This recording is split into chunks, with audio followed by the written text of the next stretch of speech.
தமிழ்நாட்டிற்கு கடந்த 50 வருஷமா நம்ம நடந்த ஆட்சிகள் எல்லாம் நம்ம பார்த்திருப்போம். எத்தனையோ ஆளுமைகள் ஆட்சி செய்த ஒரு மாநிலம். ஆனா கடந்த சில 5 ஆண்டுகளாக உண்மையிலே நம்மை ஆள்வதற்கு ஒரு ஆளுமை வரமாட்டாரா? மக்களை நேசிக்கக்கூடிய ஒரு தலைவர் வரமாட்டாரா? மக்களுக்காக அவர் மக்களோடு நிற்க மாட்டாரா என்று எண்ணிக்கொண்டிருந்த காலத்துல யுகத்திற்கே உருவாகக்கூடிய ஒரு தலைவராக நம்முடைய தலைவர் தளபதி அவர்கள் தமிழ்நாட்டிற்கு வந்திருக்கிறார். இன்றைக்கு மாண்புமிகு முதலமைச்சர் நம்ம எல்லாம் ஆசையோட கூப்பிடுற அந்த காலத்தை அந்த ஆளுமையாக நம்முடைய தலைவர் அவர்கள் உருவாக்கி இருக்கிறார். மக்கள் அவர்கள் உருவாக்கி இருக்கிறார்கள். இது வரலாற்று சாதனை. இந்த சாதனை அவ்வளவு சாதாரணமாக செஞ்சிட முடியாது. ஒவ்வொரு வீட்டிலும் வந்ததுக்கு பிறகுதான் கட்சியே ஆரம்பிச்சேன் தலைவர் சொன்னாரு. அந்த வார்த்தையில் இருக்கக்கூடிய சத்தியம் அதுதான் இதை உருவாக்குச்சு. ரேஷன் கார்டுல மட்டும்தான் நம்முடைய முதலமைச்சர் பேர் இல்ல. ஆனா ஒவ்வொரு வீட்டிலும் அண்ணனா தம்பியா வீட்டுல ஒருவர் நம்முடைய முதலமைச்சர் அவர்கள் வாழ்ந்துகிட்டு இருக்கிறார். அவர் சொன்ன ஒவ்வொரு வார்த்தையும், அவர் பேசிய ஒவ்வொரு வார்த்தையும் ஒரு தடவை திரும்பி பார்த்தீங்கன்னா தெரியும், அது ஒவ்வொன்றும் சத்திய வாக்காக என்று தமிழ்நாட்டில் பலித்திருக்கிறது. நிறைய சொல்றாங்களே இன்னைக்கு விமர்சனங்கள், தொட்டதுக்கெல்லாம் விமர்சனம் பண்ணிட்டு இருக்கிறாங்க. இப்பதான் ஆட்சி அமைச்சிருக்கோம், நிர்வாகத்தை செட் செஞ்சுக்கிட்டு இருக்கிறோம். அதிகாரிகள் எல்லாத்தையும் கடந்த ஆட்சியில் இருந்தக்கூடிய அதிகாரிகள் நம்முடைய ஆட்சிக்கு ஏற்ற மாதிரி நம்முடைய நோக்கம் என்ன, ஊழலற்ற ஆட்சியை எப்படி உருவாக்குவது, திறமையான நிர்வாகத்தை எப்படி கொண்டு வருவதுன்னு அனைத்தையும் இப்பதான் நம்ம கொஞ்சம் கொஞ்சமா பண்ணிக்கிட்டு இருக்கிறோம். அதுக்குள்ள இதற்கு முன்னால் ஆண்ட கட்சியான திமுகவிற்கு என்னதான் நடந்துச்சுன்னு தெரியல. தினம் புலம்பிக்கிட்டு இருக்கிறாங்க, தினம் அழுதுகிட்டு இருக்கிறாங்க, மேடை ஏறினாலே அழுதுகிட்டு இருக்கிறாங்க. இதுல வேற இப்ப எதிர்கட்சி தலைவராக இருக்கக்கூடிய, சட்டமன்ற எதிர்கட்சி தலைவராக இருக்கக்கூடிய ஒரு மேடையில பேசுறாங்க. என்ன பேசுறாங்க?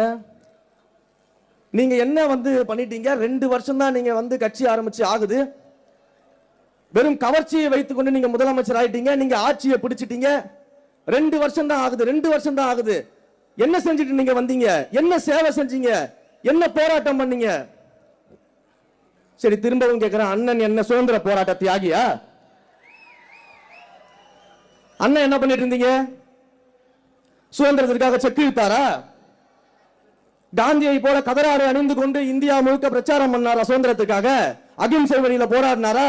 இல்ல மாபெரும் படையை திரட்டி நேதாஜி சுபாஷ் சந்திர போல போரிட்டாரா? எங்கள் தலைவராவது திரைத்துறையில் நடிகராக இருக்கும் பொழுது அந்த இந்தியாவிலேயே திரைத்துறையில் உச்சபட்ச நடிகராக உயர்ந்து விட்டு அரசியலுக்கு வந்தாரு. அண்ணன் அப்படி என்ன சாதனை பண்ணிட்டு வந்துட்டீங்க?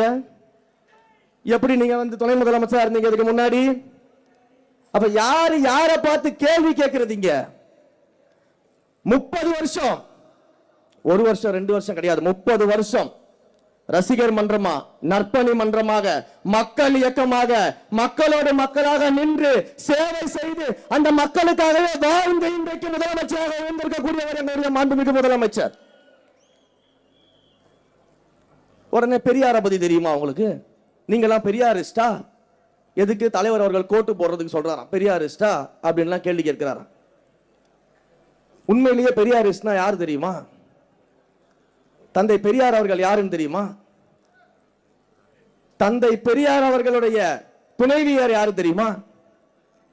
அவங்க இந்த மதுபான கடைகளுக்கு எதிராகவும் கள்ளுக்கடைகளுக்கு எதிராகவும் எப்பேற்பட்ட போராட்டத்தை முன்னிறுத்தியவர் உங்களுக்கு தெரியுமா?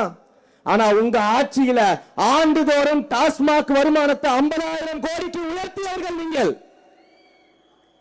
எங்களுடைய அண்ணன் மாண்புமிகு முதலமைச்சர் தமிழ்நாட்டு முதலமைச்சராக பொறுப்பேற்ற உடனேயே 700க்கும் மேற்பட்ட டாஸ்மாக் கடைகளை மூடி தாய்மார்களின் காவலனாக நின்று கொண்டிருக்கிறார். அப்ப யாரு இன்றைக்கு தத்துவம் பேசுறது, யார் இன்றைக்கு கொள்கை பேசுறது, பெரியாரை பத்தி பேசுறது? சரி, உண்மையிலேயே நாங்க எல்லாம் சவால் விடுறோம். இந்த மேடையில இருந்து எங்களுடைய மாண்புமிகு முன்னணியான அமைச்சர்கள் அத்தனை பேர் இருக்கிறாங்க.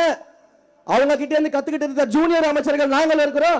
யாராவது ஒருத்தர் கிட்ட நீங்க தைரியம் இருந்தா கொள்கை பேசி ஜெயித்து விட முடியும்னா நாங்க பாத்துக்கலாம்.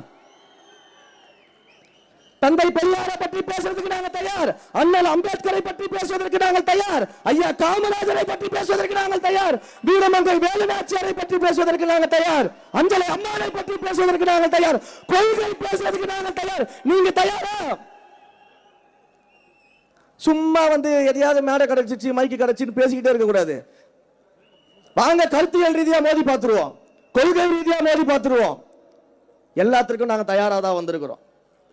எல்லாத்திற்கும் நாங்க தயாரா தான் வந்திருக்கோம். இப்படிப்பட்ட பேச்சுகளை விட்டுட்டு இப்பதான் நிர்வாகத்தை சீரமைச்சிட்டு இருக்கோம் தெரியும் பொழுது நாங்க கேள்வி கேட்போம், நாங்க கேள்வி கேட்போம். கேள்வி கேட்டுட்டே இருங்க. நீங்க கேள்வி கேட்க கேட்கதான் உங்கள் சாயம் வெளுத்து இன்னும் மேலும் மேலும் மேலும் எங்கள் முதல்வருக்கு மக்களுடைய ஆதரவு பெருகி கொண்டிருக்கிறது. உண்மையிலேயே எனக்கு முன்னாடி அக்கா பேசிட்டு இருக்கும்போது ஒரு நிமிஷம் அப்படியே நான் யோசிச்சேன். அக்கா 50 கோடி 100 கோடி 20 கோடி எல்லாம் பேசினப்போ அப்படியே ஒரு செகண்ட் மேல பார்த்தேன். எங்களை மாதிரி தெருக்கோடியில இருந்தவர்களையும் இன்றைக்கு சட்டமன்ற உறுப்பினராக்கி அமைச்சராக்கி தலைவராக எங்கள் முதல்வர் இருக்கிறதுனாலதான் இன்றைக்கு மாற்றுக் கட்சி நண்பர்கள் எல்லாம் இங்க வந்து சேர்ந்திருக்கிறாங்க. ஒண்ணு சாதாரணமாலாம் வந்து இங்க நிக்கல. அவ்வளவு உழைப்பு இருக்குது, அவ்வளவு உழைப்பு இருக்குது. உண்மையிலேயே இந்த நேரத்தில் எங்களுடைய பொதுச் செயலாளர் அண்ணன் அவர்களுக்கு என்னுடைய நன்றியை நான் தெரிவிச்சுக்கணும்னு ஆசைப்படுறேன். ஏன்னா எங்கேயோ ஒரு இடத்துல சல்லிக்கட்டு போராட்டத்தில் மைக்க பிடிச்சி அந்த போராட்டத்தில் நான் பேசின ஒரு வீடியோவை மட்டும் பார்த்துட்டு முதல்ல என்ன மீடியாவில் உட்கார வச்சு பேச வச்சு தலைவர்கிட்ட கொண்டு போய் நிறுத்தி இன்றைக்கு இந்த மேடையில அமைச்சராக நான் பேசுவதற்கு வழிவகுத்து கொடுத்தவர் என்னுடைய பொதுச் செயலாளர்.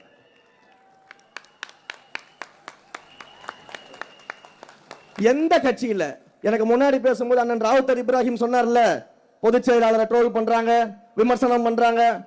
அண்ணன் ட்ரோல் விமர்சனம் மட்டும்தான் பண்ண முடியும். அவரை மாதிரி இப்படி இருக்கக்கூடிய கடல் கோரி தொண்டர்களை மேடையாற்ற எந்த கட்சியில் இருக்கக்கூடிய பொதுச் செயலாளரும் முடியாது. அப்ப அப்படிப்பட்ட உழைப்பாளிகளை கொண்டது நம்முடைய கழகம்.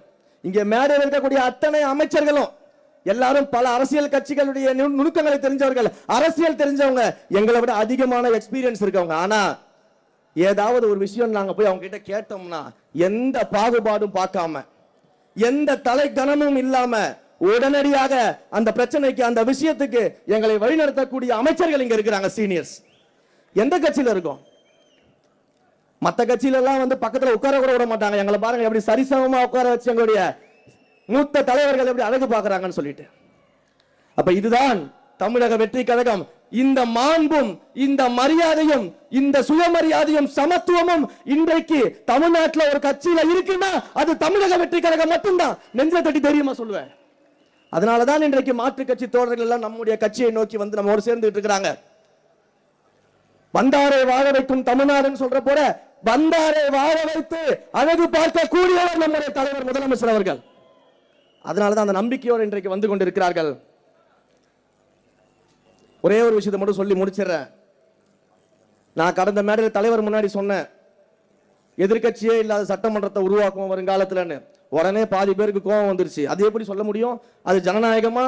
அது ஜனநாயகமா அப்படின்னு 234 தொகுதியும் நாங்க தான் ஜெயிப்போம்னு சொல்லும்போது அதுக்கு என்ன அர்த்தம்? 234 தொகுதியும் நாங்க தான் ஜெயிப்போம், அப்ப எதிரில் வர கட்சி இருக்க மாட்டாங்கன்னு அர்த்தம் சட்டமன்றத்தில். அப்ப அது மட்டும் ஜனநாயகமா? அதைத்தான் நான் கொஞ்சம் மாத்தி சொன்னேன்.